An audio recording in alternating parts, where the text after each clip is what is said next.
Maligayang pagbabalik sa Rai Movie Recaps. Narito na naman po tayo para sa isa na namang magandang palabas na pinamagatang Mr. Hirage's Homeroom na napalabas noong 2019. Ito ay patungkol sa isang guro na palaging inaapi ng mga estudyante niya pero isang araw ay laking gulat nila nang gawin silang hostage nito at nalaman na isa pala siyang napakalakas na fighter.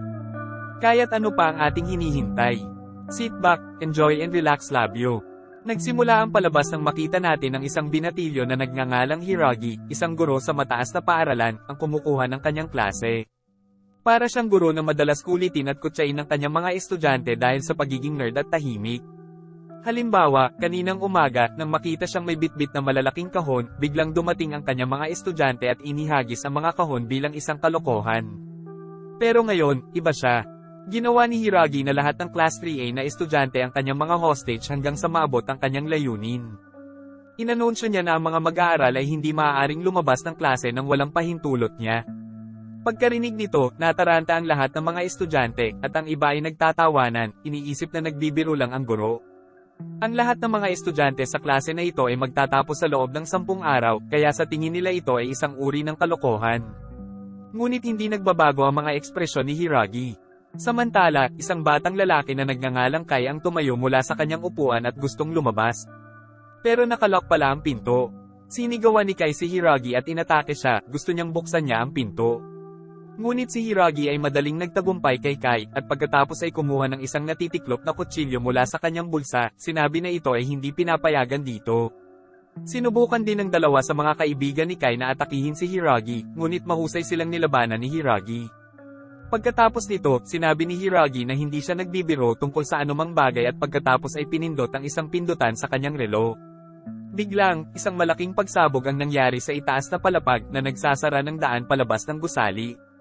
Ang iba pang mga guro at iba pang mga mag-aaral ay agad na lumabas ng gusali nang marinig ang pagsabog, ngunit ang Class 3A ay nasa loob pa rin.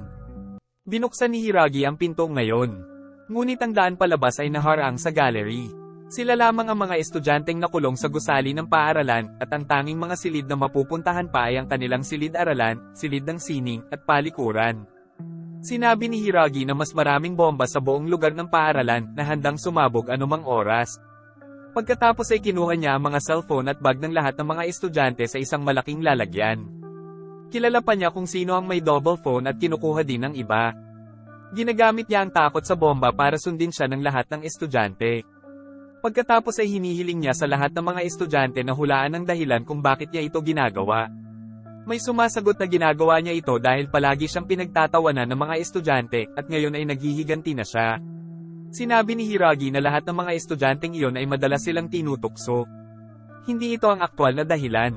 Pagkatapos ay pumunta si Hiragi sa isang bakanteng upuan at umupo doon, na agad na naaalala ng lahat ng mga estudyante kung sino ang dating nakaupo doon.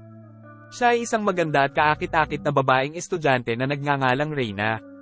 Walang laman ang kanyang upuan ngayon dahil tinapos niya ang sarili niyang buhay. Nahuli pala sila ni Hiragi dahil sa pagkamatay ni Reina. Sinabi ni Kai na walang kinalaman sa kanila ang pagkamatay ni Reina, ngunit hindi iyon iniisip ni Hiragi. Sa tingin niya, isa sa mga estudyante sa klase na ito ang nakibahagi sa pagkamatay ni Reina. Sa assignment ngayon, gusto ni Hiragi na sagutin ng kanyang mga estudyante ang tanong kung bakit namatay si Reina. Sinabi niya na kung tama ang kanilang sagot, ilalabas silang lahat ni Hiragi. Pero kung mali ang sagot nila, isa sa kanila ang mamamatay ngayon. Hiragi ang kanilang sagot hanggang alas 8 ng gabi. Pagkatapos ay sinabi ni Hiragi na ang taong namamahala sa pagsagot kung bakit namatay si Reina ay isa pang batang babae na nagngangalang Sakura na nakaupo sa front desk. Nang marinig ang lahat ng ito, naiinis si Kai at sinubukang basagin ang bintana gamit ang isang upuan. Ngunit ito pala ay pinalitan nito ni Hiragi ng makapal at hindi nababasag na salamin. Pagkatapos ay umalis si Hiragi sa klase na may dalang mga bag ng mga mobile phone.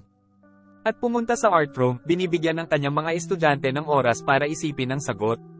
Sinisikap ng mga estudyante na humingi ng tulong sa pamamagitan ng pagsigaw at pagpapakita ng mga palatandaan ng tulong sa mga bintana. Ngunit ibinalita ni Hiragi sa pamamagitan ng mga speaker na hindi sila nakikita ng mga tagalabas dahil sa mga salamin na ito. Naglagay din si Hiragi ng mga kamera sa classroom para makita niya ang kanyang mga estudyante. Sa labas ng gusali ng paaralan, naroroon ang punong guro at iba pang mga guro. Dumating din ang mga pulis sa lugar at sinuri ang sitwasyon, ngunit inilagay ni Hiragi ang mga speaker sa labas, kung saan hinihiling niya sa kanila na huwag pumasok sa gusali, kung hindi, sisabog niya ang mga bomba. Para sa patunay, pinasabog niya ang isang bomba sa likod nila na nakakatakot sa lahat. Bumalik ang eksena sa klase, kung saan pinag-uusapan ng mga estudyante kung ano ang dapat nilang gawin. Isa lang ang magagawa nila, at iyon ay ang mahanap ang sagot sa dahilan kung bakit nagawa ni Reina ang hindi maisip. Pinag-uusapan din nila ang tungkol kay Hiragi at kung bakit siya pumunta ng ganito para kay Reina. Ang sabi ng mga estudyante noon ay malapit na kaibigan ni Reina si Sakura kaya siguro may alam si Sakura pero walang sinasagot si Sakura. Nasa alaala niya, inaalala kung gaano siya kalapit kay Reina noong nabubuhay pa si Reina. Ang unang pagkikita ni Sakura at Reina ay nang si Sakura ay palihim na kumuha ng litrato kay Reina na lumalangoy sa pool. Si Reina ay isang pambansang atleta at nanalo ng maraming medalya sa mga kompetisyon sa paglangoy. Ang kanyang mga nagawa ay nagpalaki sa Kiyo High School. Isang araw, nahuli ni Reina si Sakura na may 12 ng mga larawan niya sa mesa. Natulog si Sakura nang makita ang lahat ng mga larawang iyon. Nang mahuli siya ni Reina, napahiya siya. Humingi siya ng tawad at sinabing si Reina ay parang diyosa sa kanya. Gusto ni Reina na mahal siya ni Sakura sa disguise, kaya naging matalik silang magkaibigan. Pagkatapos ay nagpalitan sila ng kanilang mga numero ng telepono, at doon nagsimula ang kanilang pagkakaibigan. Madalas silang magkasama at madalas silang umuuwi ng school. Ngunit pagkaraan ng ilang araw, nag-leak ang isang video ni Reina kung saan nakita siyang umiinom ng mga gamot bago ang kanyang laban. Ito ay nagpapahiwatig na siya ay nagdodoping sa kanyang mga laban. Back to the present, nang biglang sabihin ni Kai na gumamit daw ng droga si Reina at dapat ang swimming club ang responsable sa pagkamatay ni Reina. Hindi sila. Sumang-ayon din sa kanya ang ibang mga estudyante, ngunit hindi ito tinatanggap ng ilang estudyante mula sa swimming club sa klase na iyon. Iniisip nila na dapat may iba pang dahilan na nagtulak kay Reina na gawin ang hindi maiisip. Bago mag-alas 8, muling pumasok sa klase si Hiragi at dumiretso kay Sakura para makuha ang sagot sa kanyang tanong. Sakura, pagkatapos ng ilang oras na tumahimik, sa wakas ay sinabi na lahat ng mga estudyante sa kanyang klase ay binubuli si Reina dahil sa kanyang doping scandal. Hindi lang ang upuan niya ang na-cross up ng maraming beses, pero viral din ang balita sa social media tungkol sa kanyang doping. Wala siyang lakas ng loob na lumaban. Gayon din, hindi pinansin ni Sakura si Reina, tulad ng ibang mga estudyante na nag-aakalang hindi siya nag-e-exist. Iniisip na ngayon ni Sakura na ang kalungkutan at pambubuli na ito mula sa kanyang mga kaklase ang naging dahilan upang gawin niya ang hindi maiisip.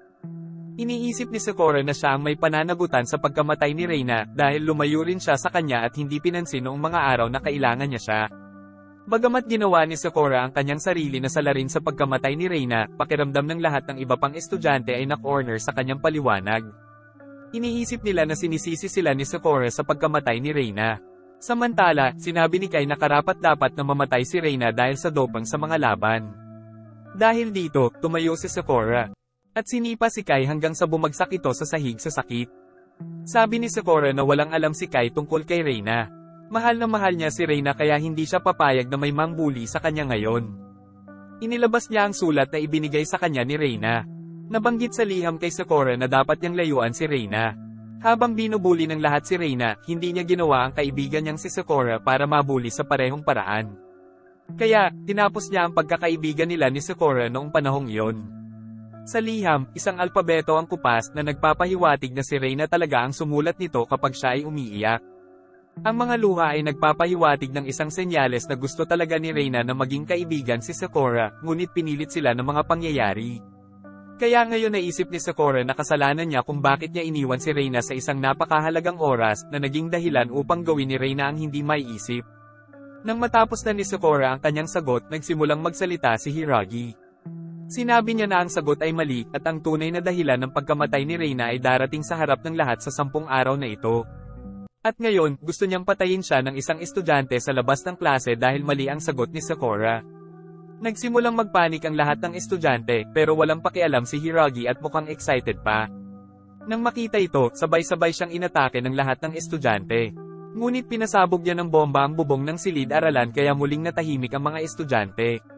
Hiniling ng isa sa mga estudyante kay Hiragi na patayin na lang si Sakura dahil inamin ni Sakura ang kanyang pagkakamali, kaya nararapat siyang mamatay. Dahil dito, sumigaw si Hiragi na nagsasabing hindi nila nakikita ang katapatan ni Sakura. Nais nilang mamatay ang kanilang kaibigan at bumalik para sa kanilang buhay. Ayaw niyang makapagtapos sa mga estudyante niya ng ganito kasama ang ugali. Biglang tumunog ang alarm at nakita namin ang mga tropa na nagsisikap na pumasok sa gusali.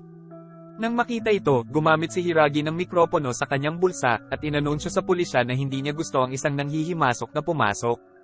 Gayon din, may mga ilaw ng laser sa buong sahig kung saan sinusubukang pumasok ng mga pulis. Pagkatapos ay pumili si Hiragi ng isang estudyante na nagngangalang Rin para sa sakripisyo ngayon. Naglabas siya ng kutsilyo sa bulsa at saka idinikit sa dibdib ni Rin.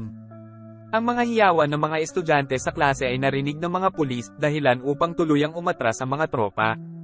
Nagtitigan ng mga estudyante na hindi makapaniwala na pinatay nga ni Hiragi si Rin. Pagkatapos nito, hinailan ni Hiragi ang katawan ni Ren papunta sa art room. Doon, inanunsyo niya sa mga nagsasalita sa labas na kung gusto nilang palayain ang mga hostage, bawat user ng social media app na tinatawag na Mind Voice ay dapat magbigay sa kanya ng 100 yen. Sinusuri ng pulisya ang social media na mayroong humigit kumulang 50 milyong gumagamit.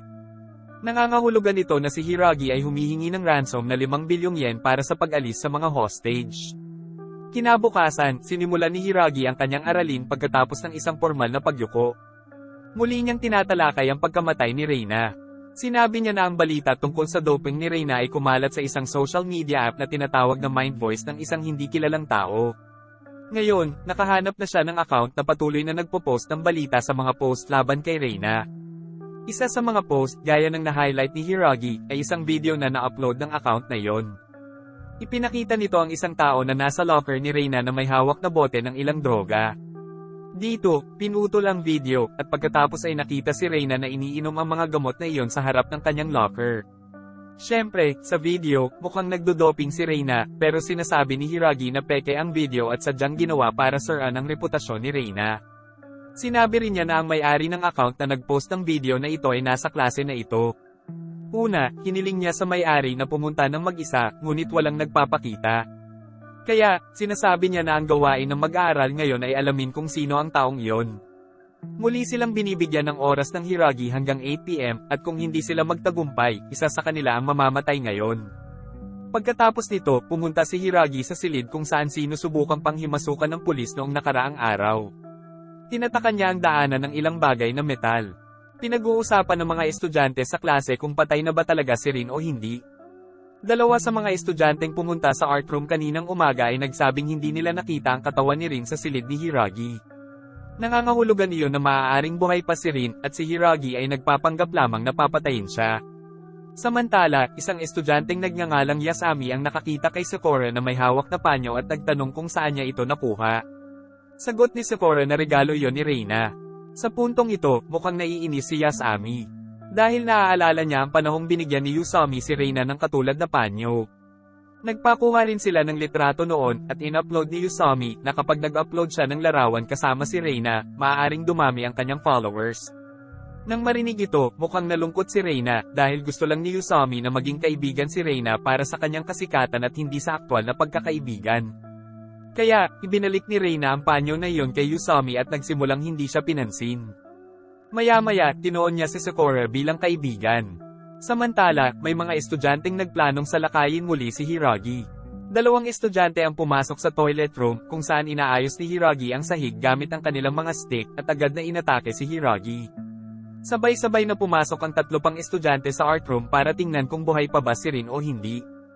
Ngunit biglang tumunog ang alarm kapag hinawakan nila ang doorknob at nakuryente rin sila mula sa pinto na nagtutulak sa kanila sa likod. Agad na pumasok si Hiragi, nang marinig ang tunog ng alarma, dumudugo ang kanyang ulo dahil dumating siya pagkatapos makipaglaban kay Kai at sa ibang estudyante sa toilet room. Pagkatapos noon, dumating si Hiragi sa silid-aralan bandang 8 PM at inihayag na kung may gagawa muli nito, siya ay parurusahan ng naaayon. Bigla siyang nakatanggap ng tawag sa kanyang telepono, at may humiling sa kanya na tumingin sa bintana sa labas. Paglapit niya sa bintana, inaatake siya ng isa pang estudyante. Sumama rin sa kanya ang kanyang mga kasama, at sama-sama nilang pinabagsak si Hiragi sa lupa. Una sa lahat, kinuha nila ang relo ni Hiragi. Ngunit gumamit si Hiragi ng isa pang relo sa paligid ng kanyang binti upang magpasabog ng bomba. Nang makita ang pagsabog na ito, lahat ay nawasak sa kanya. Ang relo na inagaw sa kanya ng mga estudyante ay peke. Ngayon, bilang parusa, pinapila niya ang mga estudyante sa isang sulok. Sa itaas nila ay isang bomba. At pinagbantaan niya silang pasabugin ito, ngunit biglang may dumating na estudyante at sinabing hindi na kailangang pasabugin ni Hiragi ang bomba kung mahanap niya ang may-ari ng account na binanggit niya noong umaga, ngunit wala pang dumating. Para tanggapin na siya ang may-ari. Kaya, nauna si Sakura at inamin na pagmamay-ari niya ang account kung saan naipost ang video, ngunit gusto ni Hiragi ng kumpirmasyon. Kaya hiniling niya kay Sakura na sabihin sa kanya ang password para sa Mind Voice account, ngunit hindi alam ni Sakura ang sagot. Kaya maliwanag na hindi siya ang may-ari at ginagawa lang ito para iligtas ang kanyang mga kasama. Pagkatapos ay dumating si Usami at sinabi na siya ang tunay na may-ari ng account. Sinabi pa niya ang password sa account. Nilagay ni Ragi ang password at tama pala. Kaya siya ang may-ari ng account. Lahat ng estudyante sa klase hindi makapaniwala na nakita mo ako, kayang gawin kay Reina. Bago pa pala nakilala ni Reina si Sakura. Si Usami ay malapit kay Reina at madalas silang magkasama sa pag-uwi. Ngunit simula nang lumitaw si Sakura, naramdaman ni Usami na napabayaan si Reina. Iyon ang dahilan kung bakit sinusundan ni Usami si Reina at kinikilabutan. Binato pa niya ang bintana ni Reina, nabasag ang salamin. Minsan ay nakiusap si Reina kay Usami na huwag na siyang guluhin pa, ngunit sinabi ni Usami na titigil na siya sa panunukso sa kanya kung tatapusin na ni Reina ang kanyang buhay.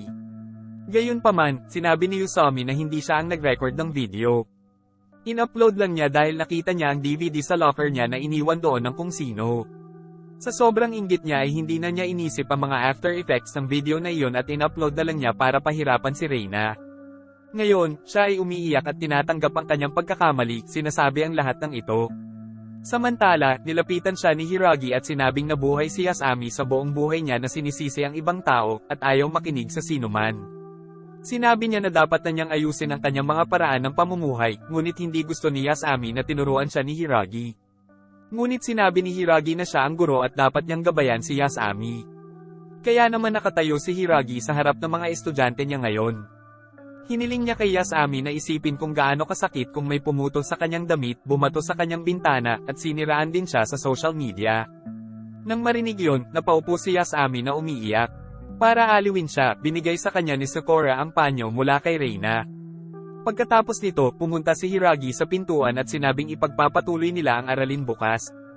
Ang isa sa kanila ay tumututol kung bakit pa rin sila hostages dahil ngayon ay nahuli na ang tunay na salarin. Ngunit sumagot si Hiragi na ang taong nag-record ng video ay hindi natagpuan. Hanggang sa matagpuan ng taong iyon, mananatili sila rito. Ang susunod na umaga ay ang ikatlong araw na hostage ang mga estudyante.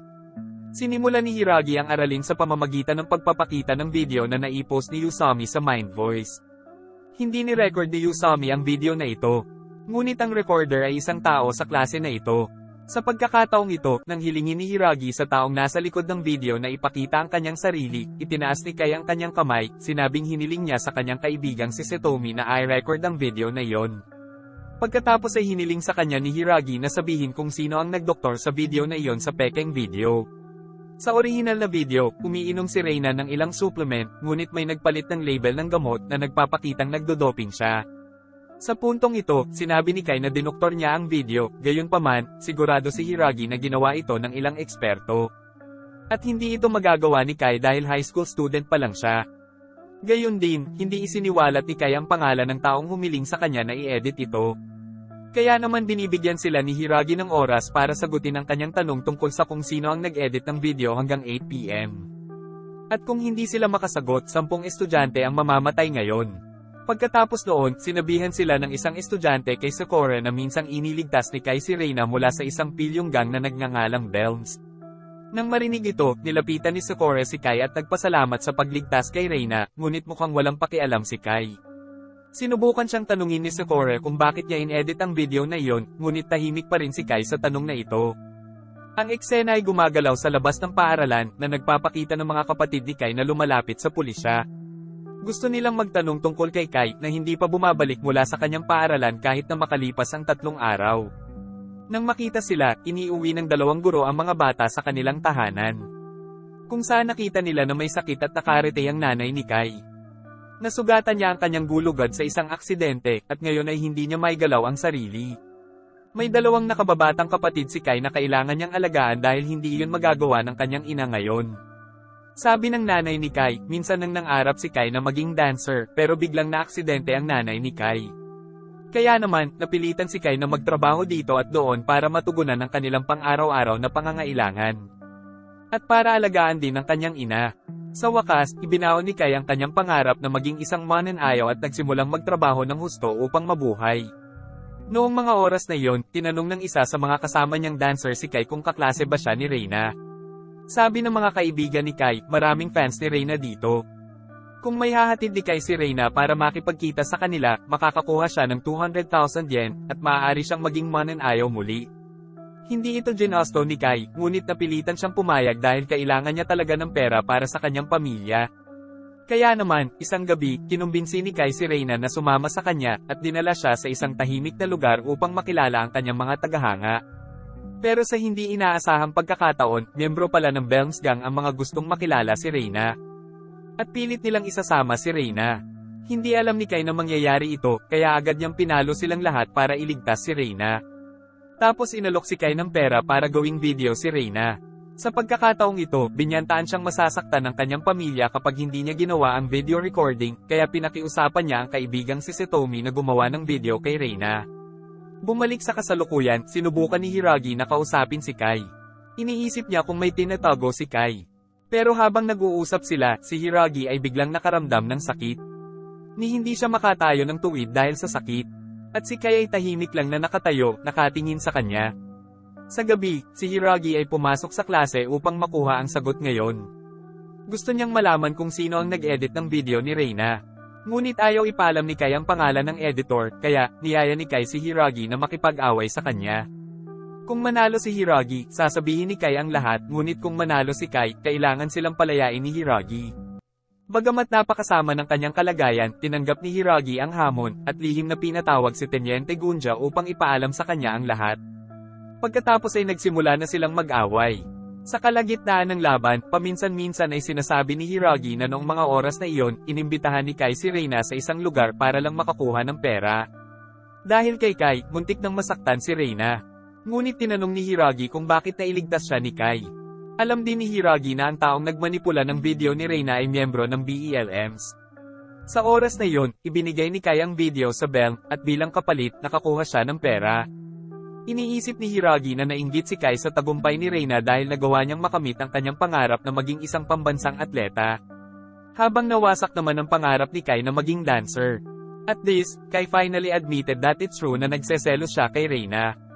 Sinabi niya na kapag ang mga estudyante sa kanyang edad ay hinahabol ang kanilang mga pangarap, si Kai ay napilitang magtrabaho para sa kanyang pamilya. Pakiramdam ni Kai ay hindi patas ang buhay sa kanya dahil sa mga isyu ng kanyang pamilya. Ngunit hiniling ni Hiragi kay Kai na huwag sisihin ang kanyang pamilya. Ayon kay Hiragi, dapat sisihin ni Kai ang kanyang sarili dahil hindi niya kailanman na ibahagi ang kanyang mga kalungkutan at paghihirap sa iba. Tiniis ni Kai ng mag-isa hanggang sa matrap siya sa galit kay Reyna. Then Kai screams and said that everything's useless dahil walang tutulong sa kanya. Pagkarinig nito ay biglang lumapit sa kanya ang matalik na kaibigan ni Kai. Pakiramdam niya ay hindi siya itinuturing na isang kaibigan kahit na handa siyang tulungan siya. Kahit hindi sa pera, at least matutulungan niya si Kai para maaligan ang mga nakababatang kapatid. Pagkatapos ay sinabi ni Hiragi na hindi niya kayang dalhin ang lahat ng kanyang mga problema ng mag-isa. Dapat humingi ng tulong si Kai kung nararamdaman niyang hindi na niya ito kayang hawakan. Gusto ni Hiragi na maalala niya na siya ang Samaire sa buhay ni Reyna. Kaya, ngayon, para sa kapakanan ni Reyna, kailangang sabihin ni Kai ang totoo tungkol sa taong nagmamanipula ng video. Ngunit si Kai ay sumisigaw at sinasabi na kapag isiniwalat niya ang kanyang pangalan, tiyak na malalagay sa panganib ang kanyang pamilya. Dati, pinagbantaan si Kai ni Tunggon na huwag magsabi ng totoo. Kung hindi, nasa panganib ang kanyang pamilya. Hiniling ni Hiragi kay Kai na magtiwala sa kanya, ngunit tinanong ni Kai kung paano siya maniniwala sa isang mamamatay tao. Pagkatapos ay biglang dumating si Sakura at sinabi na si Hiragi ay hindi isang mamamatay tao. Palihim na pumunta si Sakura sa art room nung nag-aaway sila, at buhay pa pala ang mga estudyanteng pinatay ni Hiragi kahapon. Ligtas sila sa kwarto ni Hiragi. Nang marinig ito, lahat ay nakahinga ng maluwag. Gayon din, inihayag ni Kai na ang taong nag-edit ng video ay si Kishi, na siyang pinuno ng Bones Gang. Dahil dito, bumangon si Hiragi at kinuha ang kanyang cellphone sa bulsa ng kanyang coat. Kinausap niya si Gunja na nakikinig sa buong usapan dito. Ngayon, sa impormasyong ito, nagagawang salakayin ng pulisya ang lihim na lugar ng Belms Gang. Binugbog nila ang mga goons doon at inaresto ang boss ng gang, si Kishi. Bumalik sa klase, sinabi ni Hiragi kay Kai na wala nang makakapagbanta sa kanyang pamilya. Dito, nakikita natin na ang isang batang babae sa silid-aralan ay may parehong locket sa kanyang mga kamay tulad ng sa Kishi sa kanyang leeg. Pagkaraan ng ilang oras nang sinubukan ng buong klase na tanungin si Hiragi tungkol sa mga nakatagong estudyante, bigla siyang natamba at nawala ng malay. Pagkaraan ng ilang oras sa paghahanap ng kanilang mga kapwa mag-aaral, pumunta sila sa silid ng sining kung saan sa wakas ay nagawa nilang sirain ang pinto. Doon, muli rin nilang kinukuha ang kanilang mga cellphone, ngunit hindi nila mahanap ang kanilang 6 na kaibigan hanggang sa makakita sila ng isang pinto sa sahig. Binuksan nila ito at pinalaya ang kanilang mga kasama sa basement. Si Hiragi ay wala pa ring malay, at ang hepe ng pulisya, si Igarashi, ay tumawag kay Hiragi. Na ang pangalan ay nakasave bilang ako sa telepono. Mukhang kasali din siya kay Hiragi. Pagkatapos nito, nakita namin na may pintuan sa labas, at iminumungkahi ng ilang mga mag-aaral na gamitin ito sa paglabas ng gusali. Pero iyong 6 na estudyanteng kakaliber lang ay tahimik na parang ayaw makaalis doon. Sinabi nila na ginawa talaga ni Hiragi ang lahat ng ito para sa kanila, noong mga oras na iyon, nakagigising pa lang nilang 5. Sinabi ni Hiragi na ang layunin niya sa paggawa ng lahat ng ito ay ibunyag ang pumatay kay Reina. Natarante silang lahat hanggang sa sinabi sa kanila ni Hiragi na kailangang ibunyag ang kasong ito. Kung hindi, ang susunod na biktima ay maaaring isa sa kanila. Inamin ni Hiragi na hindi na siya mabubuhay, kaya naman itinuro sa kanila ni Hiragi ang huling aral sa pagkamatay ni Reina para mas malinaw nilang makita ang mga bagay-bagay sa kanilang buhay. Samantala, muling dumating ang mga pulis para panghimasukan ng gusali, ngunit sa pagkakataong ito, nagpa siya ang mga estudyante na pasabugin ang mga bomba para pigilan ang mga ito. Gayunpaman, ang ilang mga mag-aaral ay tutol sa ideyang ito at nais lamang na bumalik sa kanilang mga tahanan. Nag-init ang pagtatalo, at nagsimula silang mag-away sa isa't isa. Sa huli, pareho silang mamamatay. Nang pipindutin na lang ni Kai ang button para sumabog ang bomba, dumating si Hiragi doon. Sinabi niya na dapat niyang pindutin ang pindutan upang ang lahat ng pasanin ng masasamang gawaing ito ay mahulog lamang sa kanyang mga balikat. Pagkatapos nito, binanggit ng isang batang babae na nagngangalang Susan na ang pangalan ng kasintahan ni Yuzuki ay Kishi, at dapat siyang tanungin kung may alam ba siya tungkol sa pagpatay kay Reina. Si Yuzuki ay ang parehong babae na may locket na katulad ng kay Kishi. Sinabi ni Yuzuki na siya ang kanyang kasintahan dahil gusto niyang maging isang modelo, at si Kishi ay may mga koneksyon na lubhang kapaki-pakinabang para kay Yuzuki sa pagtupad sa kanyang pangarap. Bukod dito, wala siyang alam at hindi sangkot sa anumang krimen. Sumigaw siya na hindi isang masamang bagay na gumamit ng mga mapagkukunan upang matupad ang mga pangarap. Sinusuportahan din ni Hiragi ang kanyang pahayag na walang ginawang masama si Yuzuki at hindi natin siya dapat kondenahin sa anumang bagay. Ibinunyag ni Yuzuki na binigyan siya ni Rishi ng kwintas at sinabing kailangan niyang alagaan ito. Ngayon ay inihagis ni Yuzuki ang kwintas sa lupa sa sobrang lakas kaya nabasag ito, at isang memory card na nakatago sa loob ang lumabas dito. Kinuha ni Hiragi ang memory card at tiningnan kung ano ang nasa loob nito gamit ang kanyang laptop. Lumalabas na may listahan ng mga kliyente sa memory card na iyon na nag-order kay Kishi para sa mga pekeng video. Nabanggit sa listahan na isang guro sa kanilang paaralan ang nag-utos ng pekeng video ni Reina. Agad na ipinadala ni Hiragi ang file sa pulis. Pagkatapos nito, pupunta siya upang harapin ang mga tropang pulis na nagsisikap na pumasok sa gusali. Pinasabog ni Hiragi ang isa pang bomba at pinatakbo silang pabalik. Samantala, ang balita tungkol sa pagkakasangkot ng isang guro sa kaso ng pagpatay sa Mind Voice app ay napakabilis na kumakalat. Lahat ay nagsimulang magsalita tungkol dito at kinundena ang gawaing ito ng guro kapag ang lahat ay abala sa social media. Pinaplano ni Hiragi ang kanyang karagdagang mga galaw at sinigurado ang mga natitirang armas ng mga tropang pulis. Maraming tao ngayon ang sumusuporta kay Hiragi dahil alam nilang kinuha ni Hiragi ang kanyang mga estudyante na hostage para matuklasan ang kaso ng pagpatay kay Reina. Kahit na si Hiragi ay itinuturing na isang bayani ngayon. Pagkatapos, kinabukasan, may naglabas ng video kung saan dinadala ng isang tao si Reina sa isang gusali, at pagkaraan ng ilang oras, bumalik siyang mag-isa mula sa gusaling iyon. Sa pamamagitan ng bag ng batang babae, kung saan nakasulat ang kanyang pangalan, at isang keychain, matatantya na ang babae ay si Reina nga. Gayunpaman, ang mukha ng lalaki ay ganap na nakatago sa kamera. Natagpuan patay doon si Reina pagkaraan ng ilang sandali. Kaya, hinala na ng lahat na ito ang girl ang pumatay kay Reina. Ngunit hindi nakikita ang kanyang mukha sa video. Sa gabi, pagkatapos ay inanunsyo ni Hiragi na ang taong humiling sa Bangs na gumawa ng pekeng video tungkol kay Reina ay si Takeshi. Sa totoo lang, si Takeshi ay isang narcissistic na guro sa paaralang iyon na gusto lang ng katanyagan at pera. Ginagamit pa nga niya ang kaganapang ito ng mga hostage para sumikat at ngayon ay gumagawa na siya ng mga palabas at ad habang ang kanyang mga estudyante ay pinanatili bilang mga bihag sa ilalim ng mga kritikal na kondisyon. Nang marinig ang mga paratang laban sa kanya, nagulat din si Takeshi.